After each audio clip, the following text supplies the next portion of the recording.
Olá, queridos amigos, vocês que me acompanham aqui no canal Fala Sério Pastor, tudo bem? Nós estamos aqui juntos com o Jardel. Jardel, ele vai se apresentar logo mais, eu vou passar a palavra para ele. Vocês vão ter o privilégio, então, de conhecê-lo. Nós vamos fazer uma entrevista hoje. Na verdade, eu serei o entrevistado. O Jardel, ele não é adventista do sétimo dia, ele pertence a uma outra denominação evangélica e tem alguns questionamentos aí acerca do sábado em relação aos gentios, não é? Será que o sábado foi dado para nós, gentios, ou seja, nós que não somos judeus de nascimento? Como é que funciona isso? O que a Bíblia nos ensina sobre isso daí? Então nós vamos estar falando sobre este assunto, e ele tem um canal, o canal Diálogo Aberto, e é interessante, vai ser interessante esse nosso diálogo, porque dá para perceber que nós, que somos adventistas, podemos dialogar com pessoas de qualquer denominação, dentro daquilo que está escrito na palavra de Deus. Então nós não precisamos temer a palavra. Quando a gente tem a palavra, a gente pode conversar dentro do respeito, dentro do bom entendimento, a gente pode dialogar, tá bom? Então fica com a gente aí até o final, eu acredito que vai ser muito bom para vocês.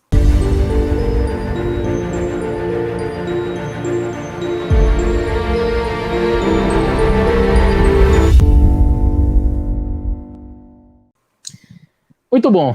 Jardel, se apresente aí, excelência, onde você mora, a que denominação você pertence, enfim, com a palavra aí agora.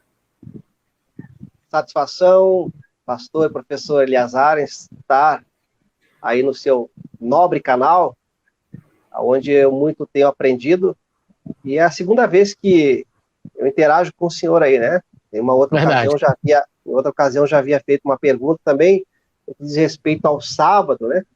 Se Adão e Eva, Abraão, etc., guardavam o sábado, se não me engano, acho que está aí no seu canal esse vídeo, né? Então, é uma honra estar trocando essa ideia e derrubando barreiras e construindo pontes, né, pastor? Isso.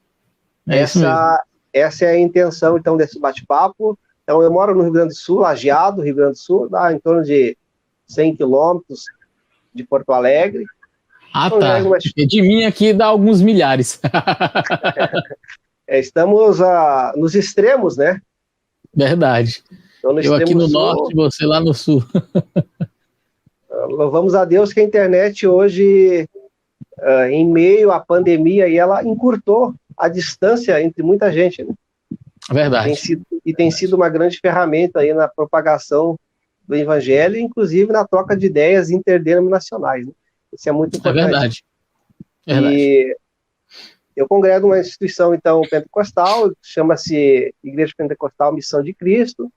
Meu sogro e o vice-presidente eram obreiros da Assembleia de Deus aqui da cidade.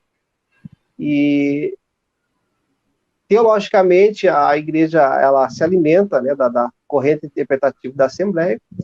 E eu, como é comum a gente já ver as discordâncias, eu discordo em alguns pontos, né, em relação à palavra de Deus, mas tudo como o senhor mencionou aí, com respeito, com amor. A gente tenta aí trabalhar os pontos de divergência, sabendo que é o Espírito Santo que está no comando de tudo, né? É ele que nos conduzirá a toda a verdade.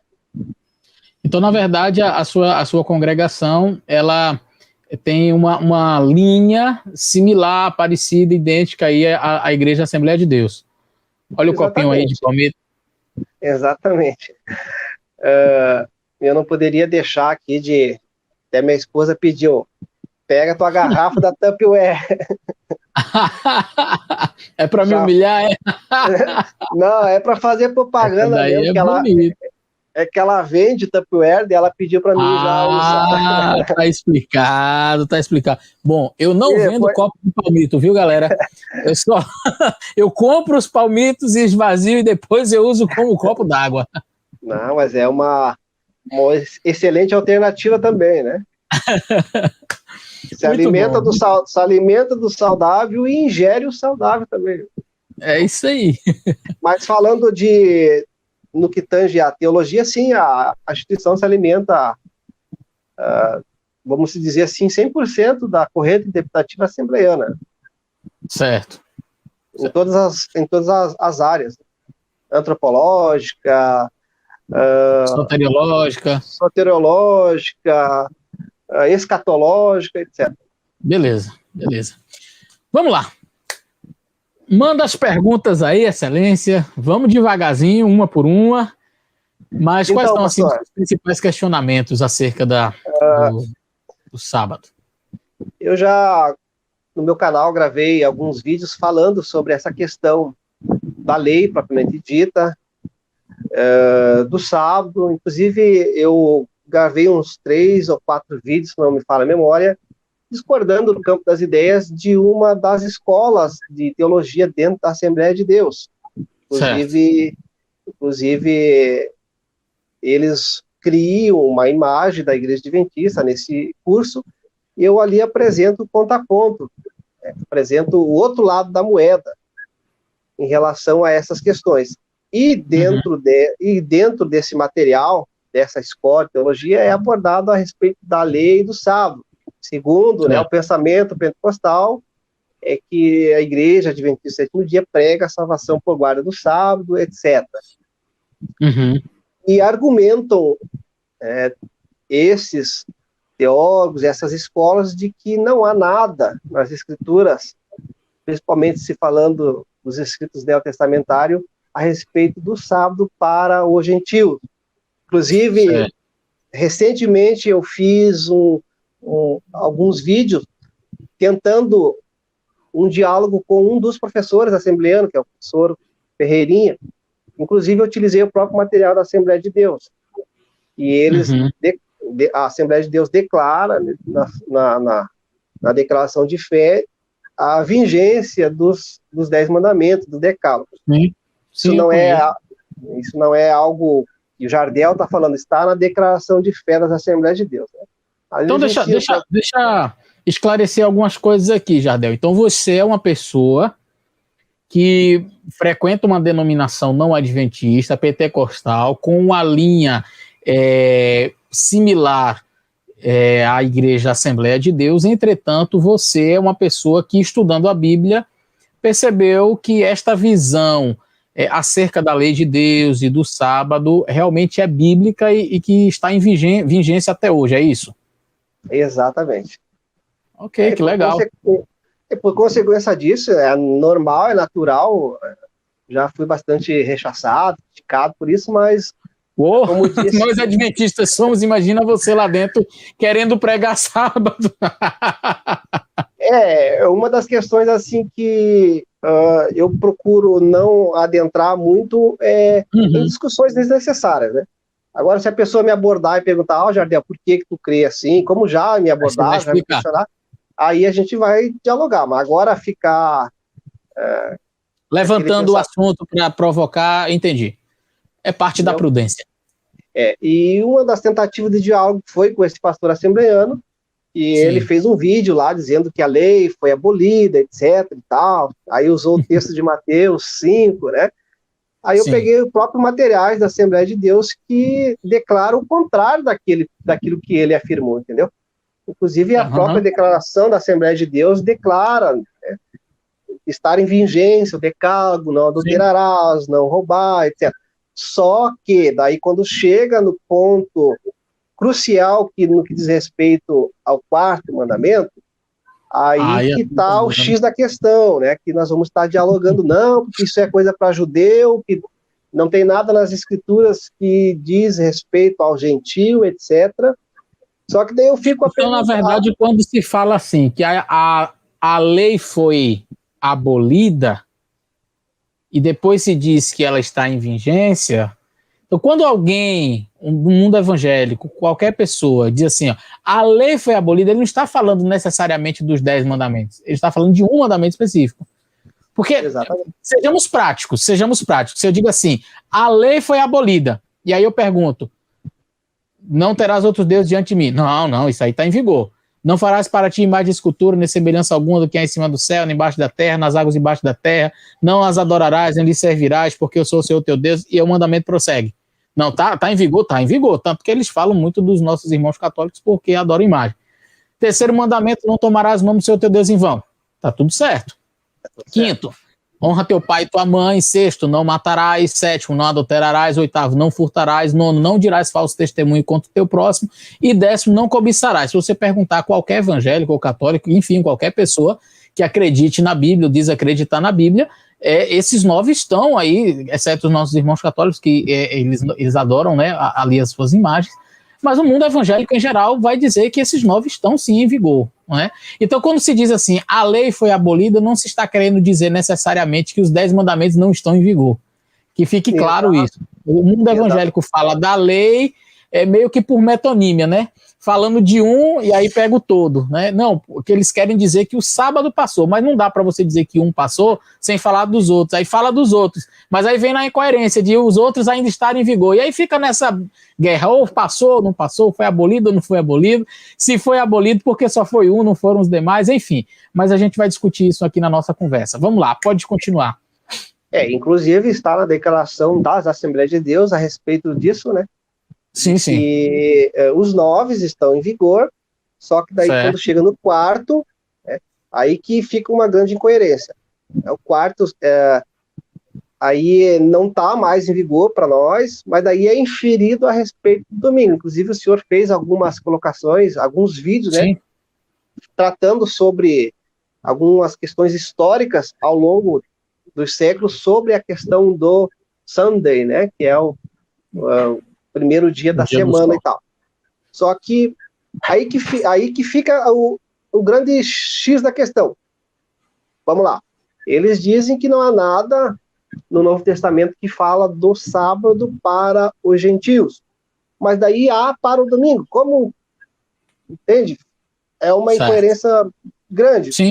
Se não há nada dizendo a respeito do sábado, mas há para o domingo, mas aonde que há para o domingo? Boa pergunta. Essa é a discussão, inclusive, que eu já tentei dialogar com alguns amigos e professores pentecostais no que tange a isso. E a live, né, o material de hoje que nós estamos gravando, é no que diz respeito a isso. Né? Eu selecionei aqui alguns textos. Quer falar alguma coisa? Vamos lá. Antes de...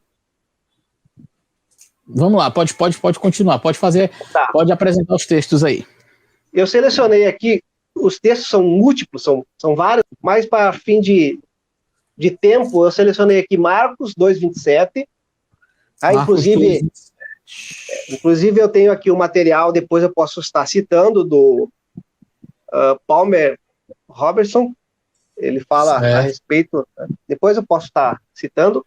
Marcos 2:27, Lucas 23:53, se não me falha a memória, onde fala ali, né, que as mulheres observaram o sábado conforme o mandamento. Só me corrige se está certo, 23:53.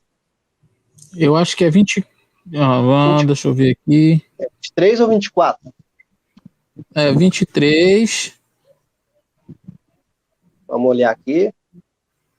23:56. 56, tá. Isso. Deixa eu corrigir aqui, então. 23:56. Muito bem. Fala. Tá. A princípio, 2 textos, primeiramente, que a gente pode estar trabalhando, né, pastor? Tá. Marcos, para que público Marcos está direcionando o seu evangelho? O Marcos fala para os gentios. O texto do livro de Marcos, ele é especialmente voltado para o gentio. Em primeira instância? Em primeira instância, sim. O texto do livro de Marcos, ele, assim, pelo que a gente vê nos comentários bíblicos, a gente vai perceber isso daí. Agora, eu vou fazer a leitura do livro de Marcos, capítulo 2, verso 27, que você mencionou aí, e aí então você faz a pergunta, qual seria a pergunta em cima do verso, tá bom? Ok. Aqui, disse-lhes o sábado foi feito por causa do homem, não o homem por causa do sábado. Beleza. O sábado, então, foi feito por causa do homem, disse Jesus, e não o homem por causa do sábado. Qual que seria, então, o questionamento aqui em cima desse verso? Pode ficar à vontade. O que a grande maioria do mundo evangélico diz que esse texto ali, no contexto, Jesus está se direcionando aos judeus, ou seja, que o sábado foi feito por causa do judeu.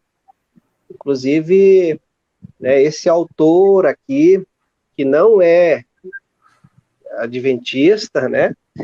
Ele menciona, ele falando a respeito, né, de Marcos 2:27. Sim. Vou citar aqui rapidamente uma pequena parte desse material. Como Jesus incisivamente indicou, o sábado foi estabelecido, egeneto, por causa do homem. Diaton antropon.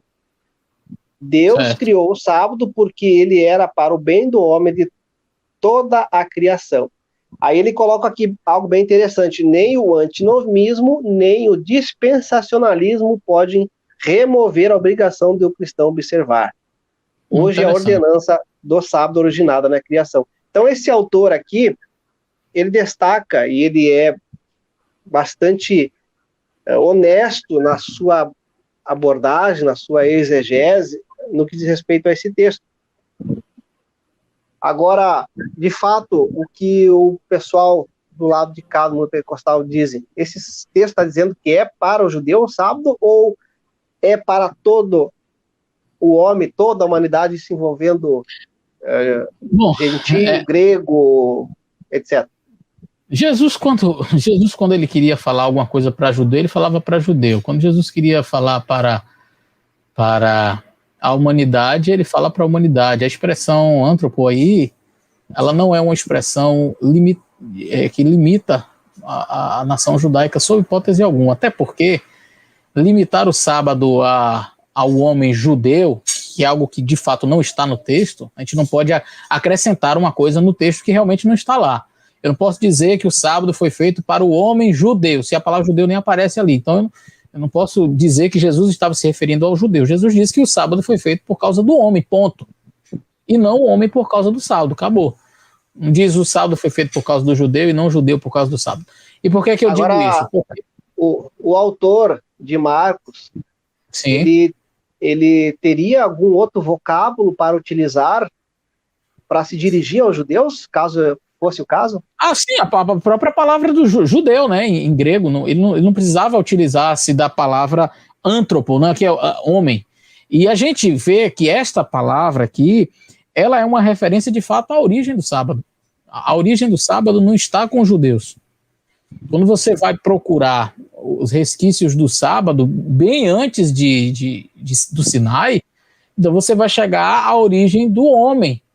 E quando você vai à origem do homem lá no Gênesis, quando Deus cria o homem, depois Deus cria o sábado, porque ele havia criado o homem. Ele não cria o homem para, então, servir ao sábado. E aí a gente tem assim, de maneira muito clara, o que Jesus disse: o sábado foi feito por causa dele. Então Deus cria o homem no sexto dia, e depois, como um presente, Deus cria o sábado para o homem. E não o homem para o sábado. Algumas pessoas usam esse texto, inclusive, para dizer que o sábado foi abolido. Eu fico assim, Jardel, um pouco surpreso com a capacidade que algumas pessoas têm de interpretar texto. É porque na interpretação de texto, você não pode simplesmente inventar o que o texto não quer dizer, não é? E de fato, isso tem sido assim cada vez mais comum. Eu me recordo de uma história, eu conto rapidamente, de um vestibular que teve, acho que foi no estado da Bahia, e na época daquele grande escritor Jorge Amado, se não me falha a memória, ele ainda era vivo. E aí colocaram um trecho de um livro dele, e colocaram o trecho e colocaram as alternativas. O que Jorge Amado, o que o escritor quis dizer quando mencionou isso? Aí colocou o texto, e aí colocaram as alternativas, né? E várias pessoas erraram, né? E aí, pós esse vestibular, alguém fez uma entrevista com Jorge Amado, né, e disse: olha, vem cá, o que você quis dizer com isso aqui? Quais são dessas alternativas aqui, qual é a resposta correta? Ele disse: nenhuma, não quis dizer nada disso aí. Então, às vezes acontece isso, né? Jesus diz: olha, o sábado foi feito por causa do homem, não o homem por causa do sábado. Está vendo aí que o sábado foi abolido? Não, o texto não disse que foi abolido. Não, mas está vendo que não precisamos do sábado? Não, o texto também não diz que não precisamos do sábado. Está vendo aí que o sábado não é mais o dia do Senhor? Não, também o texto não diz que o sábado não é o dia do Senhor. Então tudo isso está fora. O sábado foi feito para o homem, e não o homem para o sábado. Isso é tudo que o texto diz. Agora, o contexto vai me ampliar um pouco mais a compreensão, porque o contexto e esse a gente pode ver em outras passagens correlatas, em outros evangelhos. Jesus ele está passeando numa seara. E observe que Jesus mesmo não faz, mas os seus discípulos. Isso aqui é muito interessante. Aconteceu que, passando num sábado numa seara, verso 23, os seus discípulos, caminhando, começaram a colher espigas, né? Pegar espigas para comer. E quem é que acusou ali Jesus? Olha que interessante. E os fariseus lhe disseram: vês, por que fazem no sábado o que não é lícito? Mas ele disse: nunca leste o que Davi estava... Então, aí ele vai explicar o contexto. O contexto é esse. Os discípulos estão passando numa seara, estão com fome, pega ali uma espiga e come. Né? Não é de milho não, tá? É de trigo. Né? Mas beleza. E aí eles pegam ali e começam a comer. E isso, na mentalidade farisaica, era uma transgressão do sábado. E por quê? Veja. O fariseu, ele acrescentou regras que não existiam ao mandamento de Deus. Se você pegar o Antigo Testamento, diga lá, mostra onde tem ali no Decálogo, onde se fala da observância do sábado, onde é que você não pode colher uma fruta e comer.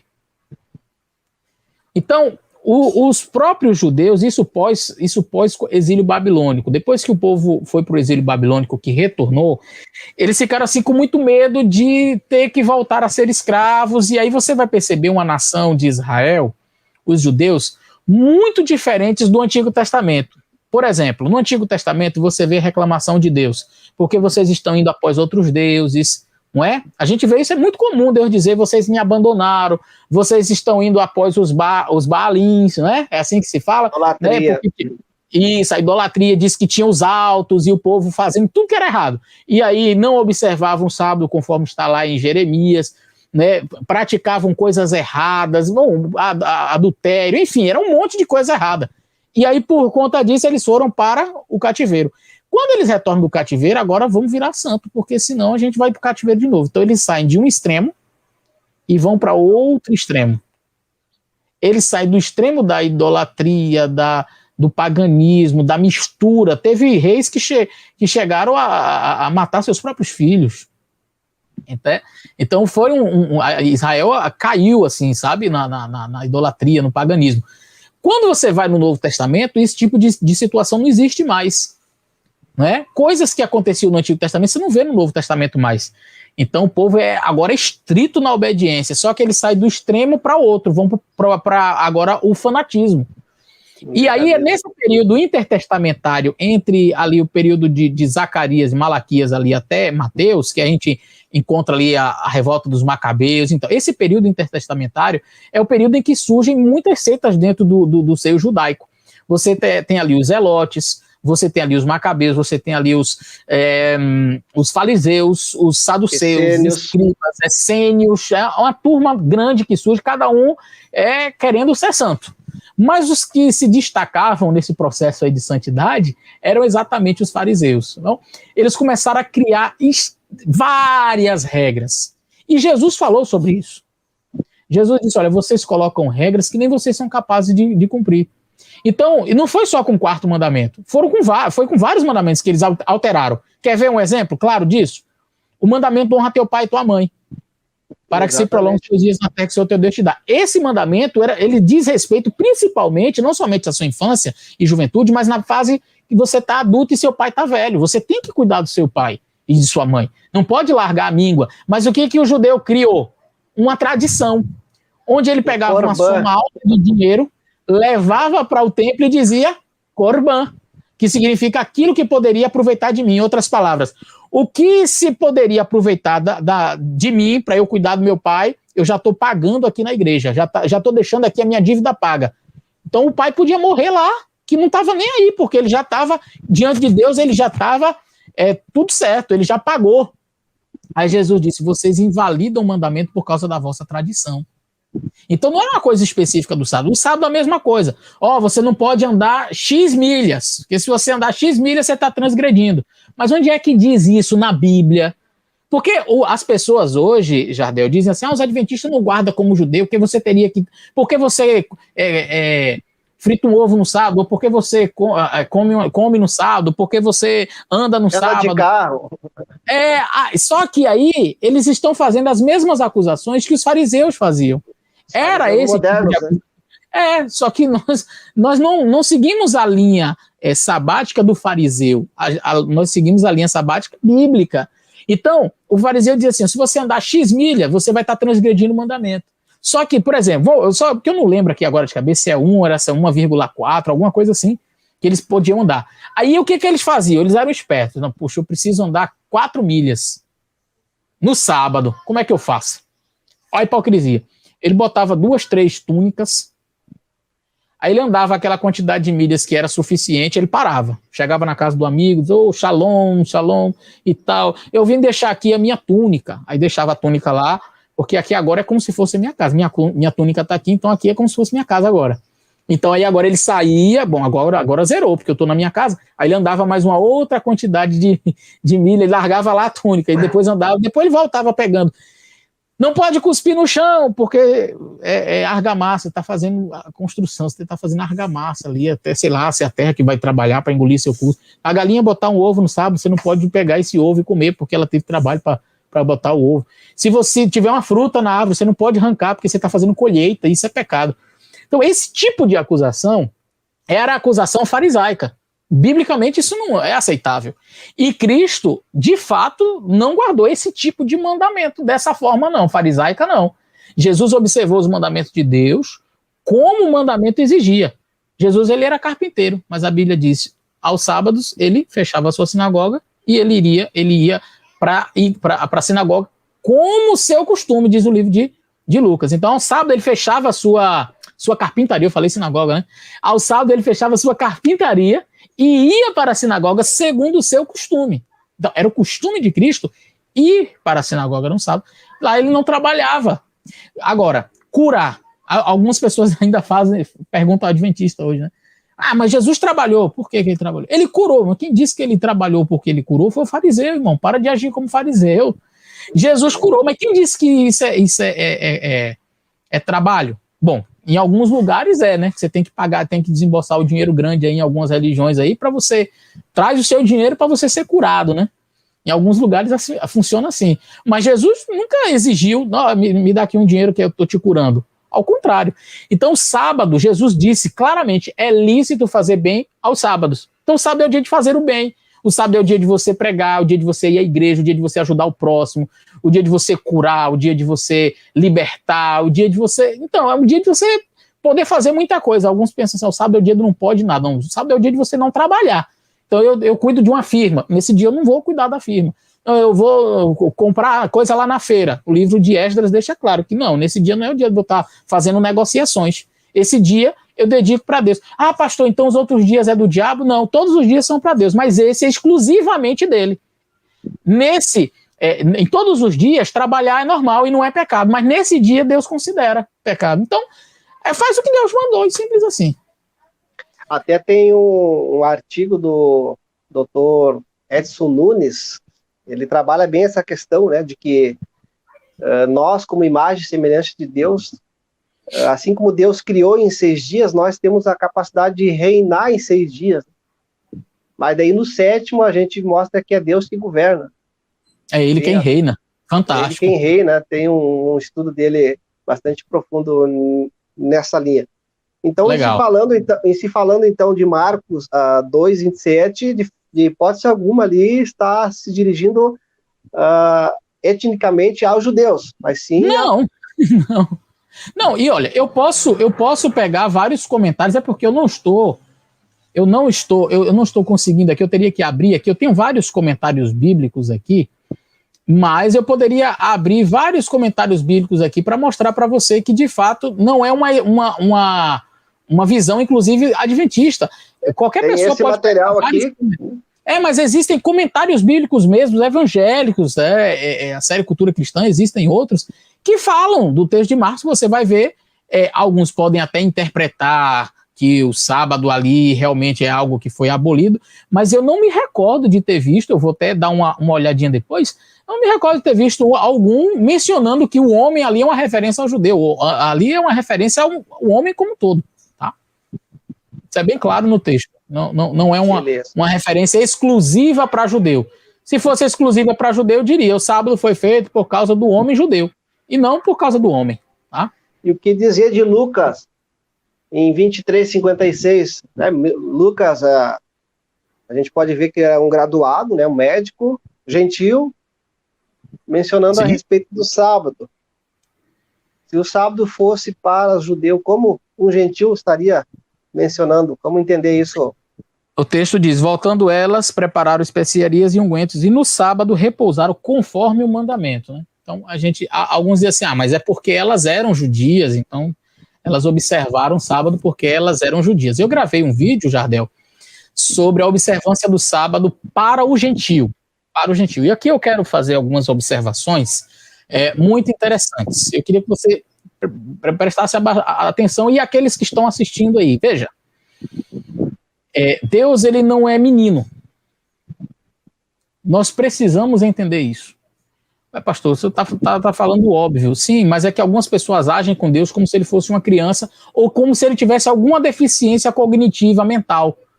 Porque Deus, para validar um mandamento, ele tem que repetir tudo. Então Deus dá a sua ordem no Antigo Testamento. Mas para que essa ordem continue, aí ele tem que falar tudo de novo. Se ele não falar tudo de novo, então não está valendo. E quando nós falamos com algum irmão acerca dos 10 mandamentos, eles dizem o seguinte, não, mas todos os outros mandamentos são citados no Novo Testamento. Menos o sábado. Eu disse, rapaz, você tem algum problema com interpretação do texto. Ou então você nunca leu o Novo Testamento. Essa retórica é comum. É uma retórica comum, mas ela é extremamente falaciosa. E por que ela é falaciosa? Porque, primeiro, se você fizer um comparativo de quantas vezes aparece a palavra sábado e quantas vezes o sábado é mencionado ali como sendo observado por alguém no Novo Testamento, em contrapartida a não tomarás o nome do teu Deus em vão, você vai perceber que é muito maior a quantidade de vezes que aparece o sábado. Inclusive, olha, eu tenho uma Bíblia, cadê ela? O rapaz tá bem ali em cima. Deixa eu ver se eu pego essa Bíblia aqui. Calma aí. Deixa eu ver se ela tá aqui fácil. Tá aqui. Opa! Essa Bíblia bem aqui. Pronto. Achei. Essa aqui é a Bíblia de Estudos Palavras-Chave, tá? Ela é uma Bíblia muito interessante porque ela tem um dicionário hebraico e grego e ela tem, assim, várias referências. Então, por exemplo, quando você abre esta Bíblia aqui, você tem ela aí, olha só, que legal. Então, você vai perceber aqui o seguinte, ó, tá vendo os númerozinhos? Quando você, aqui, ó, abra no livro de Hebreus, né? Essa Bíblia, ela é publicação da CPAD, tá? Da Casa Publicadora das Assembleias de Deus. É uma Bíblia excelente, mas eu achei uma coisa muito interessante aqui nela. Muito interessante. Você abre aí em Hebreus capítulo 4, por exemplo, então você vai perceber que todas as palavras que aparecem aqui, praticamente assim, as principais palavras, elas vão ter as suas referências. Note bem aqui, olha. Eu vou ver se eu consigo aproximar para você poder ler, tá vendo? Aí aqui tem, olha, repouso, tá vendo? Repouso. Essa numeração aí é a numeração do dicionário. Você vai procurar a palavrinha lá no dicionário, tá? Então, o que acontece? Existem duas palavras aqui para repouso. Uma é a palavra catapausis, que significa repousar dos labores, enfim. E a outra palavra, curiosamente, aparece no verso 9. Só que ninguém colocou referência. Pode observar aí na sua, não tem referência. Olha aí a palavra repouso se tem. Não tem. Não tem. Agora faz o seguinte, olha aí, ó. A palavra repouso no verso 3 tem. Repousou no verso 4 tem. Deixa eu ver aqui. Repousou no verso 10 tem. Então você vai perceber que a palavra repouso, que já está vindo aí desde o capítulo 3, todas essas aí têm a sua referência aqui anotada. E aí quando você vai lá na expressão repouso, que é a referência aqui 2664, por aí tem lá catapausis. Aí você diz, poxa, que legal, 2664 é aqui a palavra catapausis. Deixa eu até ver se eu acho aqui. E aí, então, você está bem referenciado, diríamos assim, não é? Só que quando você vai na palavra repouso do verso 9, curiosamente, ninguém colocou, não sei por quê. Eu não quero julgar e dizer que a pessoa fez isso propositalmente, mas é no mínimo curioso. O grego do Novo Testamento, sim, aqui, não sei se os irmãos vão conseguir ver. Eu vou pegar meu aqui também, calma aí. Aparece a palavra sabastimos. Sabatismos. Deixa eu pegar aqui uma outra que fica mais fácil para os irmãos poderem, quem está assistindo, poder acompanhar. Hebreus 4, verso 9. Deixa eu mostrar aqui para vocês. Aqui, olha. E eu quero que vocês atentem bem para a tradução. Olha só. Eu vou ver se eu consigo editar esse vídeo para colocar aqui a imagem. Tá vendo aí? Olha só. Sabatismos. E o que está escrito? Repouso sabático. Então, por que isso é importante, Jardel? Deixa eu dizer. E por que eu achei bem interessante? Apesar de ser um rapax legômeno, todo mundo sabe a tradução desse rapax legômeno utilizado aqui. Repouso sabático. Tem catapauses e tem o outro. O texto de Hebreus está falando de um repouso, que se Deus houvesse dado outro dia, não teria dito ao povo. Deixa eu ler aqui com vocês o capítulo 4 do livro de Hebreus. Porque em certo lugar disse do dia 7º, repousou Deus de suas obras no dia 7º, aí aparece a palavra catapauses e tal. E outra vez, não entrarão no meu repouso, porque alguns... Aí ele vai falar que o povo desobedeceu, não entrou em Canaã, porque desobedeceu. Cada incredulidade, né?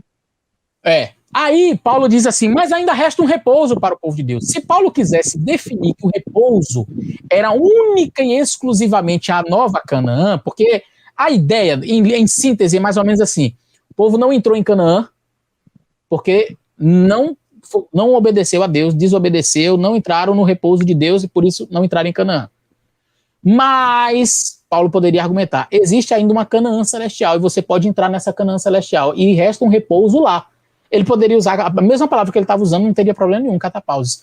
Só que Paulo não tem apenas isso em mente. Quando ele diz ainda resta um repouso, ele muda a palavra. E ele usa uma palavra que só aparece uma vez na Bíblia, que é um rapax legômeno, esse fenômeno, quando aparece uma única vez. E ele usa a palavra sabatismos, que significa repouso sabático. É como se Paulo estivesse dizendo assim, olha, ainda resta um repouso para o povo de Deus, mas você não precisa esperar para chegar lá, você pode repousar aqui, no Senhor, tendo a esperança de um dia estar lá, mas você já pode vivenciar isso aqui, num repouso sabático. Aí, curiosamente... O sábado seria uma espécie de antegozo. Exatamente, deveria ser. E é isso que Paulo trabalha. Agora, curiosamente, na Bíblia aqui não vai aparecer isso. Não aparece esta palavra. Eu queria só entender por que não traduziram, não colocaram a referenciazinha lá, repouso sabático, entendeu? Mas aí, excelência, eu quero comentar um pouquinho mais sobre isso daí, porque assim, nós já percebemos que Deus não precisa dizer ipsis literis, você tem que fazer isso, mas alguns dizem assim, porque no Novo Testamento todos os outros mandamentos se repetem. Eu quero dizer para você que isso não é verdade. Ipsis literis, ou seja, ao pé da letra, não é assim. Você encontra os seis últimos mandamentos repetidos ao pé da letra. Aparecem. Os outros aparecem as informações que nós apreendemos delas. Então, quando fala que não deve haver idolatria, então eu entendo que isso daqui é uma referência a não fazer imagem de escultura. Mas o mandamento exatamente escrito assim, não farás para ti imagem de escultura, nem semelhança alguma do que há em cima do céu, não aparece. Nem o primeiro, nem o segundo, nem o terceiro, nem o quarto. Como é que eu sei que esses mandamentos eles estão em vigor no Novo Testamento? Porque as inferências a eles estão lá, não repetidos. Algumas pessoas acham que os 9 mandamentos estão repetidos no Novo Testamento. Na verdade, os 10 estão. 6 deles são ipsis literis, ao pé da letra. Do mesmo jeito que você encontra no Antigo, você encontra no Novo. Agora, os 4 primeiros você não vai encontrar. Ipsis literis, ao pé da letra, não está lá. Não fará, eu sou o Senhor teu Deus, não terás outros deuses diante de mim. Não aparece isso. De forma mais técnica, poderíamos dizer que alguns aparecem de forma explícita e outros de forma implícita. E o sábado é um desses 4 que vai aparecer de maneira implícita. Eu diria quase que até explícita, não é? Você vai ter alusões ao sábado em Apocalipse 14, não é? Você tem claramente aqui em Hebreus alusões ao sábado, é? Agora uma coisa, Jardel, eu sou completamente a favor da devolução dos dízimos e das ofertas porque é bíblico. É bíblico. Eu não posso dizer que a gente não pode devolver os dízimos e as ofertas. Eu não sou contra os dízimos e as ofertas. Por quê? Porque é algo que está na Bíblia. Agora, deixa eu te fazer uma pergunta. E essa pergunta é para, na verdade, quem está nos assistindo. Me mostra um texto da Bíblia, no Novo Testamento, que diga assim: os dízimos e as ofertas devem ser devolvidos pelos gentios. Gentios precisam, explícita. Porque até o texto que é utilizado, e que eu acredito, reafirmo, não estou falando contra o dízimo, tá? Eu acredito no dízimo e na oferta. Mas até o texto que fala sobre isso, Jesus disse para o judeu: vocês dão o dízimo do coentro, do cominho e tal, e aí, mas vocês esquecem dessa parte. E Jesus diz: vocês devem fazer isso sem omitir aquelas outras coisas. E eu entendo que Jesus está falando ali para judeu, mas não é só para judeu, serve para todo mundo. Engraçado que todo evangélico acha a mesma coisa. Mas quando fala do dízimo. Quer ver? Paulo, quando está passando em algum lugar, ele fala das ofertas. Né? Ponde de parte vossas ofertas, porque quando eu for aí, então, aí tá vendo, pastor? A gente tem que devolver oferta, porque Paulo aqui, a Bíblia fala de, sim, mas eu quero um texto que fala do dízimo para o gentio. Porque existem algumas denominações por aí, por exemplo, que não acreditam no dízimo, sabia disso? E eles usam exatamente esse tipo de argumento. Não, porque no Novo Testamento só fala de quê? Das ofertas. Não se fala de dízimo. Né? Os nossos irmãos da Igreja Cristã no Brasil, eles não acreditam no dízimo. Você deve ofertar, porque Paulo ia lá e pegava sempre as ofertas dos irmãos. Mas não tem um texto que diga assim: o gentio precisa dizimar. E onde é que eu vou encontrar essa inferência para o dízimo? Lá no Antigo Testamento. Mas alguns que são contra o dízimo vão dizer assim: não, mas o dízimo era para o judeu. Eu fico impressionado, Jardel, que os argumentos... Estava a ver templo, dizem eles, né? Exato, e os argumentos são muito parecidos com relação ao sábado. É para o judeu, é para a velha aliança, é coisa do Antigo Testamento, foi abolido por Cristo. Quem é contra o dízimo usa o mesmo tipo de argumento. Não, mas não tem repetido no Novo Testamento, não há uma ordenança clara para o gentio. Agora, se houver, me mostra. Eu desafio qualquer evangélico a me mostrar um texto na Bíblia que diga que deve devolver o dízimo sim o gentio. Qual é a argumentação teológica que um evangélico usa, um pastor evangélico usa, para dizer que tem que receber os dízimos em sua igreja? Ele tem que correr para o Antigo Testamento. Ele tem que recorrer para algo que foi plenamente estabelecido de maneira mais didática em Israel. Ah, mas Abraão devolveu o dízimo? Fato. E eu não sou contra o dízimo. Tá? Ah, mas Jacó devolveu o dízimo? Fato. Mas a sistematização do dízimo, onde é que eu encontro?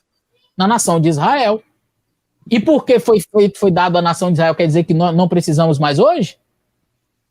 Ah, mas não foi. Porque não está escrito lá no Novo Testamento assim, ó, Jesus falando para os seus discípulos: e todo gentio deve devolver o dízimo e a oferta. Sabe, quer ver uma coisa? Os que são contra o sábado usam aquele texto acho que é em Atos, que diz assim, acho que para os gentios ele diz mais ou menos assim, que eles se abstenham do sangue, da prostituição, acho que da carne sufocada. Atos 15, né? Tá na sua listagem aí de perguntas? É naquele não, mas a gente pode, de Jerusalém. A gente pode incluir, né? Isso, inclui aí então. Inclusive Fale. Inclusive, agora, ultimamente, no debate que o pastor Ezequiel teve com o pastor Roberto Cruvinel, o Cruvinel usou desse argumento, né? Ah, mas ali o Espírito Santo achou por bem e tal, como se o Espírito Santo estivesse dando a entender de que não precisava mencionar o sábado ali no concílio. Olha só, é Atos 15, verso 29, diz assim, 28 e 29, na verdade pareceu bem ao Espírito Santo e a nós não vos impor mais cargo algum, senão estas coisas necessárias. Aí eles dizem, né? Que vos abstenhais das coisas sacrificadas aos ídolos, do sangue, da carne sufocada e da fornicação. Estas coisas farei bem se vos guardardes. Bem vos vá. Pronto. Tá vendo aí que não há obrigatoriedade do sábado? Aí eu uso o mesmo argumento. E onde é que fala aqui o dízimo? Então, se o argumento para o sábado é válido aqui, tão certo como é válido o argumento do sábado aqui, deveria também ser o do dízimo. Porque se eu posso usar esse argumento para dizer que para o gentio nada mais foi solicitado a não ser isto daqui, então também eu posso garantir que nada mais foi solicitado, incluindo o dízimo. Mas vai mexer na visão do dízimo lá para o pastor evangélico? Não é bem assim não, calma aí. E aí, meu amigo, cria-se toda uma... E aí volta para o Antigo Testamento, faz todo para provar que é necessário. Eu não preciso nada disso, porque eu já sei que é necessário. Mas é porque eu acredito na Bíblia toda. E apesar de Deus não dizer claramente, tem que devolver o dízimo, e você que é gentil, também tem que devolver o dízimo. Mas lá em Atos 15 não disse que era só isso? Mas é porque também tem que devolver. Deus não precisa disso. Se ele já disse que era para devolver, acabou. E a oferta também, acabou. E o sábado, a mesma coisa. Agora, o que é estranho e que para mim é muito incoerente é ver líderes evangélicos usarem argumentos contra o sábado que são exatamente contra eles no que diz respeito ao dízimo. Mas eles fazem toda uma teologia para tentar provar um e deixar o outro de lado. Porque os argumentos que se vai utilizar para provar um, via de regra, prova o outro. Exatamente. Entende? Então eu volto a dizer, não sou contra o dízimo. Inclusive, Excelência, apesar de não estar na Bíblia explicitamente assim, todo gentio deve guardar o sábado, tão certo como não há, todo gentio deve devolver o dízimo, e apesar disso eu vejo a importância dos dois, extra-bíblico, nós encontramos uma inferência sim, na verdade uma inferência não, uma referência clara ao sábado. Olha só, o historiador protestante Johann Karl Ludwig Geisler, isso está numa palestra que eu fiz, ele diz o seguinte, referindo-se aos líderes da igreja primitiva, ele afirmou que enquanto os cristãos judeus da Palestina retinham toda a lei mosaica, e consequentemente as festas judaicas, então eles não guardavam somente a lei mosaica, né, os 10 mandamentos, mas também as festividades judaicas que tinham um propósito tipológico, apontavam para Cristo, havia uma tipologia por trás de cada festa daquela que cumpre-se em Cristo. Não é o caso da lei de Deus, os 10 mandamentos não são tipológicos. Não pode matar, bom, até Jesus, mas depois de Cristo, aí a lei alcançou a sua tipologia, a sombra encontrou a realidade, a partir de então pode matar. Lógico que não. Então os 10 mandamentos eles não são tipológicos. Mas vamos continuar. Tinha judeus que guardavam as festividades, que eram tipológicas, que já tinham tido seu cumprimento, e também guardavam a lei os 10 mandamentos. E aí diz assim, os cristãos gentios, preste bem atenção, os cristãos gentios observavam também o sábado e a Páscoa com referência às últimas cenas da vida de Jesus. Então a Páscoa deles era lembrando a morte de Cristo, como nós lembramos hoje. Guardavam o sábado, mas sem a superstição judaica. Ou seja, eles não ficavam preocupados ali com as festividades judaicas. Então, como você pode observar nesta imagem aí desse historiador protestante não adventista, tá, que escreveu aí nos anos de 1800 e alguma coisa, claramente, os gentios, eles observavam. Isso aqui é uma fonte extra-bíblica, tá? É uma fonte extra-bíblica, não é uma fonte adventista, ok? Então é isso, Excelência. Agora, procura uma fonte extra-bíblica, pode ser que exista, tá? Não estou negando, mas nunca encontrei. Que diga que era obrigatório ao gentio devolver o dízimo. Eu nunca encontrei. Não estou dizendo que não havia, E não estou dizendo que não necessite devolver o dízimo. Repito, sou completamente a favor porque é algo bíblico. Mas a minha fundamentação está na palavra de Deus. O Antigo Testamento para mim é válido, os dízimos que são ensinados ali são válidos. Eu não seleciono assim, isso aqui é do Antigo Testamento, pode jogar na lata do lixo, não serve. Isso aqui é do Novo Testamento, eu só fico com isso daqui. Eu não digo assim, só carne sufocada e tal, então para o gentio não precisa de sábado. Porque se a gente faz isso, então tem que também dizer a mesma coisa em relação ao dízimo. Entende? O que eu vejo, na verdade, Jardel, é essa incoerência. Tem gente aí que se você falar do dízimo, meu amigo, aí o bicho pega. Mas quando você fala do sábado, ele usa os mesmos argumentos para falar que o sábado, então, foi abolido. Tá bom? Exatamente. Inclusive, nesse debate que o pastor Ezequiel teve com o Roberto Vinel, o pastor Ezequiel disse, mas não menciona ali também que não devemos ter outros deuses diante de ti. Então, pelo fato de não ter sido mencionado no concílio, isso significa que eu estou liberado a ter outros deuses? Então, de certa forma, fica aí, né, essa incoerência. Que honra teu pai e tua mãe, não aparece lá, não cobiçarás, não aparece ali, quer dizer, para o gentio nada disso serve? Não é? Exatamente. A gente não pode usar Atos capítulo 15 ali daquele concílio de Jerusalém para dizer, para anular a vigência desses mandamentos, para dizer que esses mandamentos não servem, para afirmar que o gentio não tinha obrigatoriedade de honrar seu pai e sua mãe, que o gentio podia matar à vontade. Não. Estava se falando de coisas específicas que eram práticas que eles tinham, idolátricas, tá? Práticas de idolatria, e que deveriam abandonar. Mas não era obrigatório a eles circuncidar, por exemplo. Mas não se toca no assunto dos 10 mandamentos, porque isso era passivo. Era um ponto comum para os discípulos. Eles observavam os 10 mandamentos. Isso era um ponto que não se discutia. Agora, o que vamos discutir aqui? Vamos discutir aqui assuntos que dizem respeito à realidade deles lá. Né? Eles praticam idolatria, eles fazem isso, fazem aquilo. Então, vamos ver se a gente consegue determinar algumas coisas que eles não precisam fazer. Era mais ou menos isso aí. Agora, vamos à próxima pergunta, já estamos com 1 hora de live. Isso, vamos caminhar aí para a conclusão final aí. O senhor mencionou a respeito de Atos, e é nesse ponto que nós vamos entrar. O senhor citou também um documento histórico aí, muito anteriormente a qualquer pensamento de surgir a organização de 27º dia aí, né? Um fato histórico bastante plausível. Mas, em se falando dos documentos neotestamentários, nós temos aí o evangelho escrito por Lucas, um gentio, então, que menciona a respeito do sábado, né? No período neotestamentário. Ou seja, se o sábado não fosse para gentil, então por que um gentil está escrevendo a respeito do sábado, né? Bem interessante. Outra questão também, nós temos aqui Atos 13:42, Atos 17, verso 4, e Atos 18, verso 4. Nesse contexto, a gente vê ali Paulo em contato direto com os gentios. Inclusive, Paulo convencia tanto judeus como gentios. E Paulo, ele permanece ali por 1 ano e 6 meses ensinando tanto judeus como gentios. E eu acredito que muito mais do que o ensino teórico, eu acredito que o ensino prático, ele é mais convincente, né, pastor?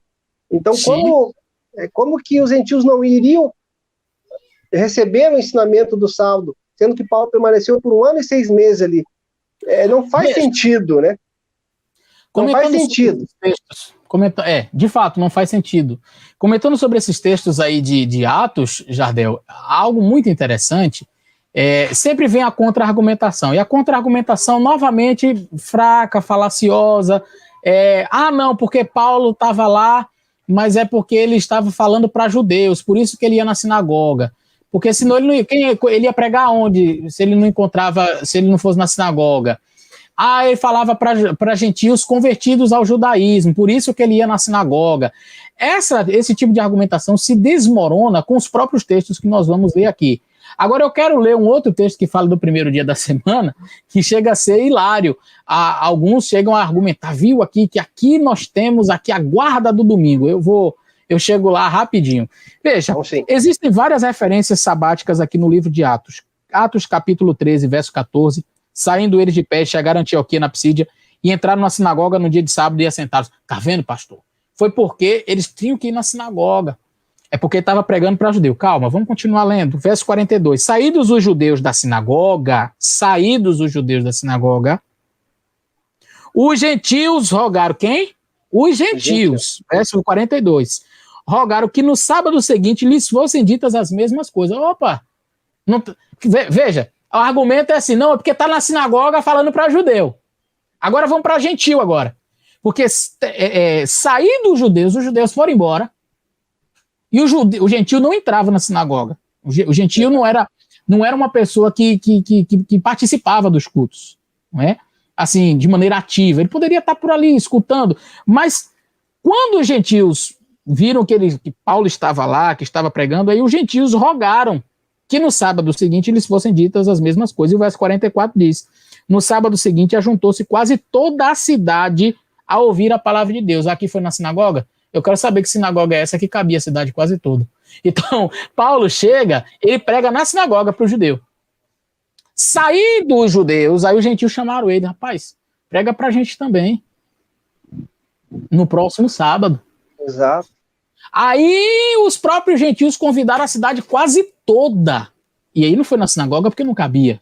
Primeira prova extra-judeu, né? Tirando o judeu da cena e colocando também em um ambiente não sinagoga, não igreja. Porque não caberia a cidade toda, porque a Bíblia diz quase toda a cidade. Então, qualquer pessoa inteligente sabe que não cabe toda uma cidade dentro de uma sinagoga.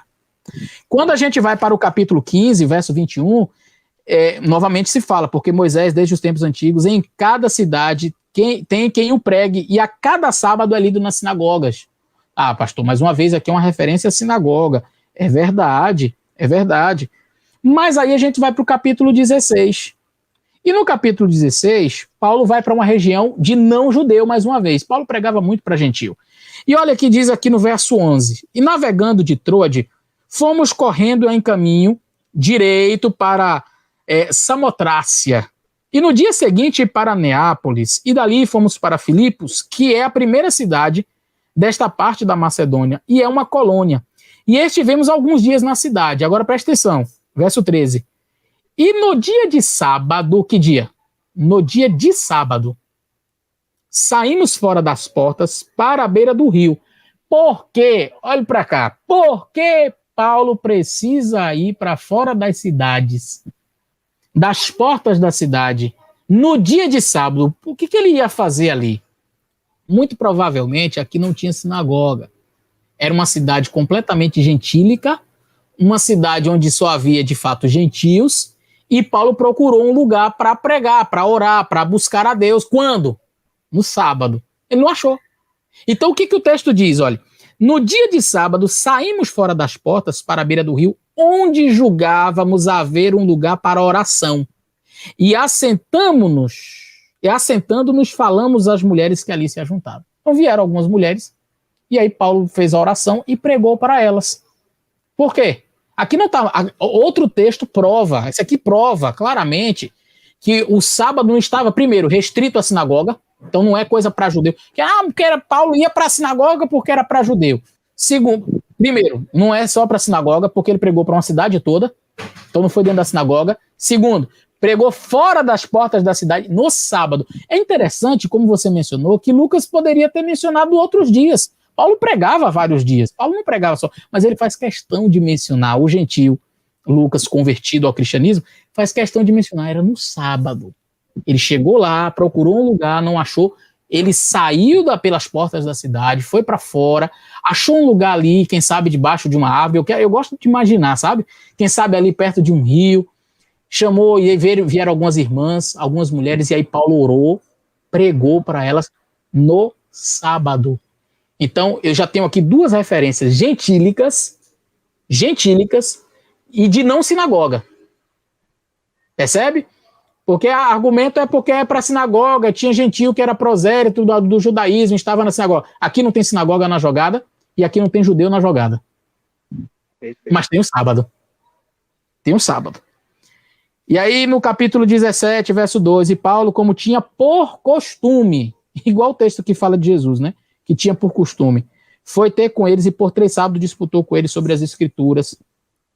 Capítulo 18, verso 4. E todos os sábados disputava na sinagoga e convencia judeus e gregos, judeus e gentios, todos os sábados. Todos. Então a gente vai ver que no livro de Atos, referências do sábado não faltam. Para a sinagoga, ou seja, Paulo trabalhava com judeu, com não judeu, dentro de sinagoga, fora de sinagoga, não importa. Era sábado, era dia de pregar, era dia de falar da palavra de Deus, era dia para ser observado.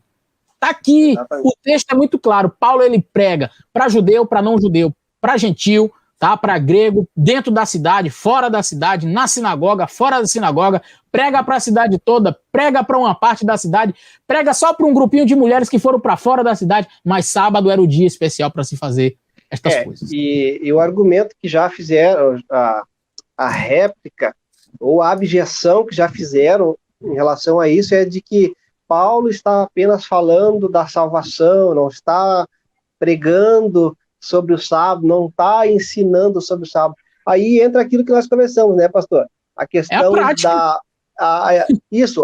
a coerência da prática, né? A mensagem que ela tem mais poder na sua prática do que teórica, mas entra também a questão da mensagem explícita e implícita. Fica implícito nós entender que não tem como Paulo não ter ensinado. Não, é ilógico, né? É óbvio que Paulo estava ensinando que o sábado era o verdadeiro dia, que era o dia de se porque ele poderia ter feito essas reuniões e por 3 domingos disputou com eles, e no domingo procurou um lugar de oração, e no domingo foi fazer isso, foi fazer aquilo. Agora, sabe o que eu gostei que você falou isso? Porque curiosamente, eles dizem assim, não, mas não diz que Paulo estava ensinando que ali era o dia do Senhor. Ele só reuniu para falar umas palavras, mas não estava dizendo que ali o sábado era o dia do Senhor. Mas eles usam um argumento, sabe o quê? Que lá em Atos 20, Paulo está lá na cidade ali de Troade, e ali Paulo prega para alguns irmãos, e ele começou a pregar, e os irmãos disseram assim, ô Paulo, não para de pregar não, pode avançar aí, pode falar à vontade aí. E aí Paulo prega, por quê? Aí a Bíblia diz por quê. Porque no dia seguinte ele ia embora. A Bíblia fala por quê. Paulo, que havia de partir no dia seguinte, então, Paulo estava em Troade, ia embora, e aí os irmãos quiseram, tipo assim, vamos sugar dele até a última hora. Ora, se eu tivesse perto de Paulo, e Paulo dissesse assim, vou fazer um sermão, digo, meu amigo, faça logo a vigília todinha, de agora de manhã até amanhã de manhã, eu quero lhe ouvir. Se eu tivesse o privilégio de escutar Paulo, eu queria escutar Paulo a noite toda. Até nesse episódio acontece algo estranho.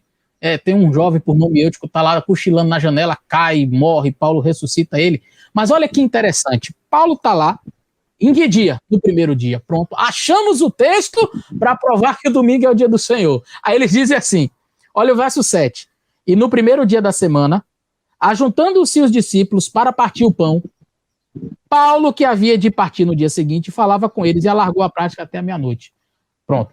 Partir o pão aqui já não é um momento para você comer, né, jantar. Partir o pão aqui já é a Santa Ceia. Eles já transformam o assunto na Santa Ceia. Já dizem que isso daqui era um sinal de que esse dia era o dia do Senhor e de que era comum Paulo estar reunido assim. Quer dizer, eu leio 5, 6 textos antes dizendo que Paulo ia no sábado, que Paulo pregava no sábado, que Paulo ia para a sinagoga no sábado, que ele ia para a cidade no sábado, fora da cidade. O negócio de Paulo era pregar no sábado, e por 3 sábados, e não sei quantos sábados. No sábado seguinte, volta aqui, ele volta no sábado seguinte. Quer dizer, fala para grego, fala para judeu, fala para gentil, fala para um monte de gente, tudo no sábado. Aí um texto que diz que Paulo foi comer. O comer agora já se transformou em uma Santa Ceia. Eu fico imaginando se falasse do vinho, porque o texto nem fala do vinho, mas eu fico imaginando se tivesse dito assim, e Paulo, que havia de partir no dia seguinte, no primeiro dia da semana, juntando-se os discípulos para partir o pão e tomar o vinho e lavar os pés. Menino, se tivesse assim, aí tu ia ver a teologia todinha se formar em cima do primeiro dia da semana. Era o dia que se reunia. Gente, Paulo foi jantar, Paulo foi partir o pão, foi comer. Aí não, aqui não é só um comer. Aqui é um comer especial, porque aqui era o dia especial. Então, eu não posso usar um texto para dizer um momento onde Paulo está comendo, Paulo está jantando, e aí diz, Paulo, agora você já terminou de comer, agora, Paulo, prega pra gente, fala pra gente. E aí Paulo vai para um cenáculo, vai para um lugar lá e diz que enche de gente, e ele prega e vai até a meia-noite. E aí cai Eutico lá, morre, depois a Bíblia diz que ele, depois que ressuscitou, aí que o povo ficou animado mesmo, mas foi até de manhã. Então, esse é o único texto que se fala do primeiro dia da semana, e é assim que a Bíblia se refere ao domingo, primeiro dia da semana. E alguns dizem, não, o primeiro dia da semana era chamado dia do Senhor. Mentira. Passaram a chamar o dia do Senhor, o primeiro dia da semana, bem depois, lá, final do primeiro século, início do segundo século, que as pessoas começaram a chamar o dia da ressurreição de Cristo de o dia do Senhor. E aí, essa expressão em latim é dies domini, é uma expressão que se traduz do grego Kyriake remera. Aí alguns inferem que quando João escreveu lá em Apocalipse 1:7, e estive em visão, no dia do Senhor fui arrebatado em visão, ele disse, tá vendo? Foi no dia do Senhor, dia do domingo. Só porque alguém mais tarde começou a chamar o domingo de dia do Senhor, quer dizer que João lá estava dizendo que o dia do Senhor era o domingo?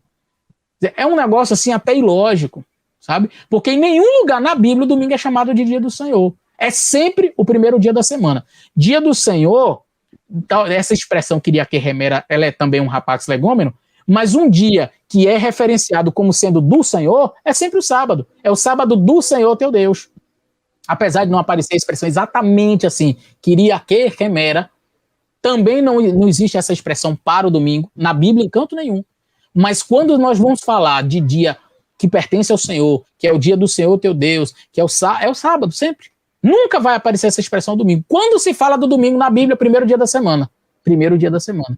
Aí mais tarde, cristãos começaram a dizer que o domingo era o dia do Senhor. Dies Domini, essa é a expressão. Dies Domini, em latim. Em grego, essa expressão é Kyriake remera. Ah, então, Kyriake remera. Eu já vi essa expressão na Bíblia em algum lugar no grego. Aí vão lá, Apocalipse 1:7. Tá vendo? João estava falando do dia do Senhor, o domingo. Não, meu irmão. Tu começou a chamar o domingo de dia do Senhor e quer que João tenha dito Kyriake remera pensando tendo a mesma ideia que você teve 100 anos depois, sei lá quanto tempo depois, que você começou a chamar o domingo de dia do Senhor. A Bíblia nunca chamou o domingo de dia do Senhor. Nunca. Eu desafio qualquer pessoa a me mostrar isso na Bíblia. A Bíblia sempre chama o domingo de primeiro dia da semana. Percebe? Então a gente vai perceber assim, biblicamente e também em fontes extra-bíblicas, nós percebemos que o sábado é chamado dia do Senhor, tá? O sábado ele é conhecido como dia do Senhor. Posteriormente, alguns irmãos que começaram a chamar o domingo de dia do Senhor, mas isso não encontra respaldo bíblico, isso aí é coisa da tradição. E no vídeo que eu fiz aí sobre a história do sábado, a transição do sábado para o domingo, isso aí fica muito claro, que os cristãos de Roma e Alexandria é que começaram a guardar o domingo e chamar o domingo de dia do Senhor, tá? Mas a gente vai perceber que os cristãos que não faziam parte desse grupinho de Roma e Alexandria sempre permaneceram guardando o sábado. Diz que Sócrates Escolásticos, que é do quarto século, ele chega a dizer que quase todas as igrejas cristãs que haviam, todas elas guardavam o sábado, exceto as de Roma e de Alexandria. Curioso, não? Muito bom, nobre pastor. Inclusive, num desses materiais que o senhor fez, um dos padres ali é sincero em dizer que a Igreja Católica reconhece que não tem nada na Bíblia que apoie, né, a mudança do sábado para o domingo, né? De e fato. A igreja o fez por ela entender, né, que ela tem autoridade, etc., né? Inclusive, esse padre fala que todo aquele que observa o domingo está, de forma indireta, prestando homenagem a Roma, né, a Igreja Católica. Então, muito interessante as abordagens que o senhor fez. Inclusive, sim. Então, a gente pode, então, chegar aí a uma conclusão final de que temos, sim, bases tanto textuais como históricas para dizer que o gentil está incluso, sim, na observância do sábado. E esse papo que o sábado é só para judeu são retóricas aí para negar aquilo que Deus deixou claro na sua palavra. São retóricas falaciosas, são retóricas que não encontram apoio bíblico nem apoio histórico, tá? Não encontram apoio bíblico e não encontram apoio histórico. Quando você vai na história, você vai perceber que, de fato, vários cristãos permaneceram guardando o sábado. Grupo ali, não. Tá? Um grupo ali, não. E, na verdade, viu, Jardel, não foi nem assim. Começaram já a guardar o domingo e acabou. Não. Houve uma aglutinação, né? Houve começaram a guardar o domingo, mas guardavam o sábado. Tanto que eu fiz um vídeo, depois desse que eu respondi o padre, eu fiz um outro, mais recentemente, onde eu explorei um pouco mais esses textos. O título do vídeo, eu vou deixar no final aí, ou vou deixar no link da descrição, o vídeo, a transição do sábado para o domingo. Então, nesse vídeo, claramente, a gente vai perceber que houve uma transição, um período de transição. Se guardava um, depois se guardava o outro junto com o de cá. Estratégico, né? Fala claramente, né? Guardar o sábado e também o domingo. Então era assim, guarda os dois. Aí depois de Constantino, 7 de março de 321, aí é que se torna proibido. Aí agora guardar o domingo se torna uma obrigação. E aí começa a ser uma série de perseguição àqueles que não guardam o domingo, que guardavam o sábado, chamam de judaizante e tal. Então, a princípio, a priori, se guardava o sábado, biblicamente o sábado. Depois, alguns cristãos, com medo de serem associados aos judeus, começaram a guardar o sábado e também o domingo e aquela coisa toda. E depois o domingo sobe e o sábado meio que é tido em desconsideração. Há decretos pós-Constantino e decreto de Laodiceia, enfim, vários decretos que foram surgindo, até de perseguição mesmo, aqueles que guardavam o sábado. Então, assim, historicamente nós encontramos a guarda do sábado sendo observada por pessoas não judias. Historicamente nós encontramos vários gentios que guardavam o sábado, bastava não estar ligado a Roma e a Alexandria, eles guardavam o sábado. É impressionante. A gente vai ver a guarda do sábado nas ilhas célticas, os abissínios, os morávios, os valdenses, muito conhecidos porque observavam o sábado. Então, assim, pessoas ao longo da história da era cristã guardavam o sábado, tá? Não é coisa de adventista. O adventista inventou isso. Tem gente, os adventistas criaram isso. Não, os adventistas não criaram isso. Isso é coisa que está na Bíblia. E quem estuda a Bíblia vai chegar a essa conclusão óbvia. Precisa-se observar os mandamentos de Deus. Pastor, e aí eu posso até concluir minha fala, mas guardar sábado para ser salvo? Nunca dissemos isso. Ninguém guarda sábado para ser salvo. Na verdade, guardar sábado não vai levar ninguém para o céu. Somos salvos pela graça, está escrito. Somos salvos pela graça. Paulo diz, pela graça sois salvos mediante a fé. Isso não vem de vós, é dom de Deus. Então, para que guardar sábado? Então, vou perguntar para você. Você não mata por quê? Se você é salvo pela graça, então para que não matar? Mata então, Não, pastor, eu não mato porque... Jesus, eu tenho que obedecer a Deus. Você tem que obedecer a Deus. Mas você não é salvo pela graça? Sou. Então por que você não adultera? Vai adulterar, vai arrumar um monte de mulher por aí. Não, pastor, mas eu tenho que obedecer a Deus. Sim, mas se a tua obediência não vai te levar para o céu, por que você não mete o pé na jaca e vai fazer tudo errado? Vai adorar a imagem. Eu vejo evangélico criticando católico aí. Vai lá adorar a imagem. Não, mas eu não posso adorar. Por que você não pode adorar a imagem? Você não é salvo pela graça? Sim, sou salvo pela graça. Então adora a imagem. Não. Não adora imagem, não. Entendi. Você não adora imagem porque você acha que não adorar imagem vai para o céu. Não, ninguém acredita nisso. Nós somos salvos pela graça. Sim, somos salvos pela graça. Então por que você não adora imagem? Eu não adoro imagem porque Deus disse para não adorar. Pronto, eu guardo o sábado porque Deus disse para eu guardar. Então eu não guardo o sábado para ir para o céu. Eu não guardo o sábado para ser salvo. Do mesmo jeito que eu deixo de adorar a imagem, não é para ser salvo. Deus, eu não estou adorando imagem. Tem ponto aí comigo aí no céu? Vai aumentando a minha pontuação aí para ir para o céu. Guardei o sábado, viu? Coloca a ponta aí para ir pro céu. Não, você não vai pro céu porque você guarda sábado, porque você não adora imagem, porque você honra seu pai e sua mãe. Não. Isso aí é uma evidência de quem foi salvo. Quem foi salvo vai evidenciar isto guardando os mandamentos de Deus. A gente faz isso por amor. É amor. Jesus disse, se me amardes, guardareis meus mandamentos. Então eu não vou observar para ir pro céu. Eu vou observar o sábado ou guardar qualquer outro mandamento. A razão, pronto, para ficar bem simples, a razão porque um adventista guarda o sábado é exatamente igual, idêntica, a mesma, sem botar uma vírgula a mais. A razão é a mesma, idêntica, a de um evangélico que não adora imagem. Você quer entender por que um adventista guarda o sábado? Entenda por que você não adora imagem. É simples assim. Simples. Se um católico começasse a acusar você, que é meu irmão evangélico, dizendo assim, não, você não adora imagem porque você acredita que você vai para o céu porque não adora imagem, né? Mas eu sou salvo pela graça. Você vai dizer o quê para ele? É o que eu digo para você. Então, a razão de você não não adorar a imagem é a mesma que eu tenho para guardar o sábado. Não é para ser salvo, eu sou salvo pela graça. Mas a graça, ela vai provocar mudança em mim. A graça, ela vai me transformar. A graça de Jesus, ela me salva e ela me mantém num caminho. Então fica evidente, pastor, que a questão do sábado não é somente para gentil, nem somente também coisa de adventista, né? Também temos aí diversos irmãos, inclusive eu sou um que congrega no meio pentecostal, que acredita e crê na claridade, não somente do quarto mandamento, mas no todo, né, do decálogo, como estando vigente para todos os povos, todas as épocas. Né? Sim. Então, Bom. E outra questão muito interessante, para concluir, é quando Deus, inclusive o pastor que o senhor publicou no último vídeo, eu não me recordo o nome, ele falando sobre os 10 mandamentos, quando Deus dá os 10 mandamentos, nós não podemos esquecer que no final tem a questão do sacrifício, né? Exato.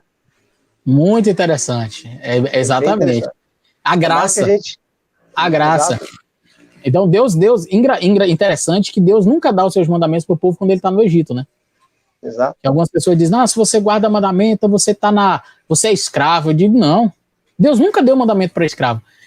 E, na verdade, a prerrogativa para Deus dar o mandamento é exatamente a libertação. Primeiro Deus te liberta, primeiro Deus te salva, depois ele te pede alguma coisa. Deus não dá mandamento para escravo. Deus não dá mandamento para escravo. Veja, eu sou o Senhor teu Deus, que te tirei da casa do Egito, da casa da servidão. Aí ele diz, por isso não terás outros deuses diante de mim. Então, qual é a prerrogativa de Deus para dar o mandamento? Eu te salvei. Então, exato. Jesus morre na cruz, ele te salvou. Egito, ali nós temos de fato ali uma tipologia. Tanto que a Páscoa é essa representação. Jesus não morreu para nos libertar da escravidão do pecado? O povo de Israel estava escravo no Egito e foi liberto. Depois que o povo é liberto, aí Deus diz, agora eu vou te dar minha lei, porque eu já te salvei. Então, quando eu vejo gente dizendo assim, Jardel, eu não preciso de mandamento, não preciso da lei, é porque está escravo ainda. Porque Deus não dá mandamento para quem é escravo, Deus só dá mandamento para quem é livre. Então, se você não precisa de mandamento, é porque você ainda está no Egito. Quando você sair do Egito, Deus vai te dar os mandamentos e você vai aceitar. Obrigado, pastor, aí por essa interação. Ficou 1h e pouco de gravação, mas foi necessário, né, para nós dar uma explorada um pouco mais ampla aí, em cada ponto, né? Claro que cada ponto aí demanda mais tempo para ser analisado, né? A gente aqui só deu umas pinceladas, não dá para contemplar tudo, né? O assunto realmente é vasto, é amplo. Mas a gente pode concluir de que realmente está realmente claro nas escrituras, tanto de forma explícita como de forma implícita, né? A questão do sábado para o gentil no Novo Testamento. É isso aí. Nas escrituras, na história, em todo lugar, tá bom? Valeu, Jardel, que Deus te abençoe, muito obrigado. Você que nos acompanhou no nosso canal, que assistiu essa live, que Deus possa te abençoar. Analisa os argumentos, vai para a Bíblia, ora, pede a Deus a instrução do Espírito Santo e eu tenho certeza que você vai chegar às conclusões corretas, coerentes biblicamente. Que Deus te abençoe. Um grande abraço. Tchau aí para vocês.